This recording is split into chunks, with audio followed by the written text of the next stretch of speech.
एक आदमी अगर रोटेटिंग डिस्क के ऊपर खड़ा हुआ है और रोटेटिंग डिस्क जो है किसी एंगुलर वेलोसिटी से घूम रही है, तो इसका मतलब वो आदमी भी उसी एंगुलर वेलोसिटी से घूम रहा है। तो वो कंडीशन बताओ जब ये आदमी स्लिप ना हो, यानी कि वो गिरे नहीं, स्लिप ना हो, हमें वो कंडीशन बतानी है। अब भी कमेंट करो और इस क्वेश्चन के कॉन्सेप्ट को समझो। हम जो है इस कॉन्सेप्ट को इस क्वेश्चन की मदद से समझने वाले हैं। क्वेश्चन क्या बोल रहा है? A man is standing on a rough horizontal disc. एक आदमी जो है रफ हॉरिजॉन्टल डिस्क के ऊपर खड़ा है, which is rotating with a constant angular velocity of 5 radian पर second. At what distance from the center he should stand so that he does not slip on the disk? वो centre से कितनी distance पर खड़ा हो ताकि वो slip ना हो। अब इस सवाल को करने के लिए हम पहले एक डिस्क बना लेते हैं। मान लो ये डिस्क है भाई, ये हमने एक डिस्क बना ली और यहां पर ये इसका सेंटर है। सेंटर से मान लो यहां पर ये आदमी खड़ा है। क्या ये बात क्लियर है?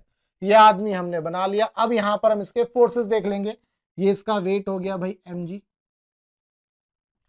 इसके ऊपर एक नॉर्मल रिएक्शन भी लगने वाला है, ये हो गया इसका नॉर्मल रिएक्शन। क्या ये बात क्लियर है? अब आपको पता है ये आदमी जो है कहां खड़ा है? रोटेटिंग डिस्क के ऊपर, और इसका म्यू आपको दिया है 0.5। तो आपको यहीं से समझ जाना है कि इसके ऊपर फोर्स ऑफ फ्रिक्शन भी लग रहा है। तो फोर्स ऑफ फ्रिक्शन आपको पता है, वो यहां लग रहा होगा, ये आपको फोर्स ऑफ फ्रिक्शन भी लग गया।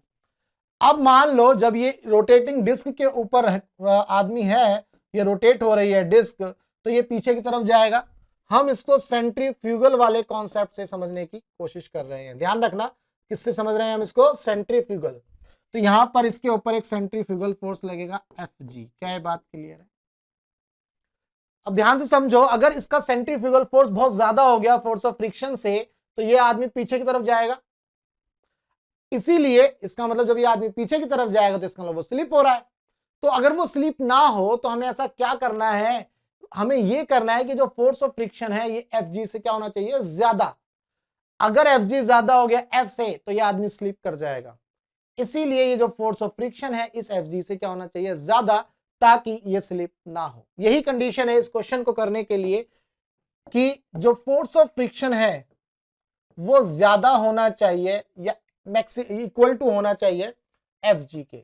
ये कंडीशन है इस क्वेश्चन को सॉल्व करने के लिए। अब यहां से फोर्स ऑफ फ्रिक्शन आपको पता होता है, ये होता है म्यू इंटू mg, यानी कि mu into n that is equal to greater than Fg। Fg क्या होता है? आपका सेंट्रीफ्यूगल फोर्स, और ये क्या होता है? m omega square r। हम इस तरह से कर लेते हैं, हम mv स्क्वायर बाई r को भी यूज कर लेते, बट यहां पर हमें v नहीं दिया, हमें दिया ओमेगा, तो इसलिए m ओमेगा स्क्वायर r को यूज कर लेंगे।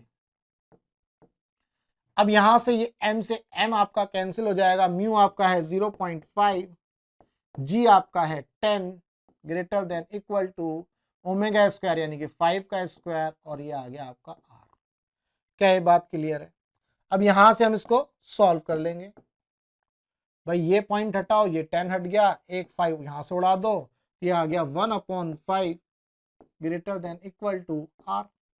1/5 इसका मतलब 0.2 greater than equal to r। इसका मतलब ये हुआ r की वैल्यू 0.2 से कम होनी चाहिए या उसके जितनी होनी चाहिए, तभी जो है ये आदमी स्लिप नहीं करेगा।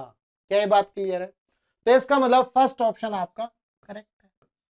जो r की वैल्यू है वो 0.2 से कम या इक्वल टू होनी चाहिए। तो इस क्वेश्चन के अंदर जो कॉन्सेप्ट था वो यही था कि आपका जो सेंट्रीफ्यूगल फोर्स है वो फोर्स ऑफ फ्रिक्शन से ज्यादा नहीं होना चाहिए। अगर वो ज्यादा हो गया तो ये आदमी स्लिप कर जाएगा। उम्मीद करता हूं आपको ये कॉन्सेप्ट अच्छे से समझ में आ गया। अगर कॉन्सेप्ट अच्छे समझ में आ गया तो भैया वीडियो को लाइक कर देना और चैनल को सब्सक्राइब कर देना। अगर आपको फिजिक्स के अंदर कोई भी डाउट है तो आप मुझे व्हाट्सएप कर सकते हैं इस नंबर पर। टेलीग्राम पर ग्रुप भी ज्वाइन कर सकते हैं, फिजिक्स बाय विजय एकेडमी। अगर आपको इसका पीडीएफ चाहिए तो वेबसाइट विजिट कर सकते हैं, वहां पर एक रिसोर्स का टैब होगा, वहां से इसको डाउनलोड कर सकते हैं। तो चलिए मिलेंगे हम अपने नेक्स्ट क्वेश्चन में।